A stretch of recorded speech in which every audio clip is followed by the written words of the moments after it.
আপনার জন্য এবারের প্রশ্ন, আল্লাহু আকবার। আল্লাহ তাআলা কত দিনে পৃথিবীর উপরিভাগে খাদ্য সম্ভারের ব্যবস্থা করেছেন? এ ১ দিনে, বি ২ দিনে, সি ৩ দিনে, ডি ৪ দিনে।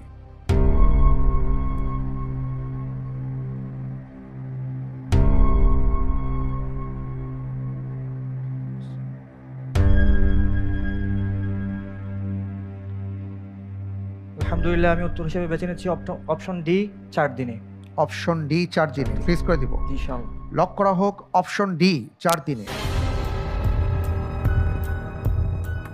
আপনি বলছেন আল্লাহ সুবহানাহু ওয়া তাআলা ৪ দিনে পৃথিবীর উপরিভাগের খাদ্য সম্ভারের ব্যবস্থা করেছেন। আপনি যে উত্তরটি দিয়েছেন আপনার উত্তরটি সঠিক উত্তর। আলহামদুলিল্লাহ। আলহামদুলিল্লাহ, মাশাআল্লাহ। সূরা হামিম আস-সাজদাতে আল্লাহ সুবহানাহু ওয়া তাআলা জানিয়েছেন, আয়াত নম্বর ১০,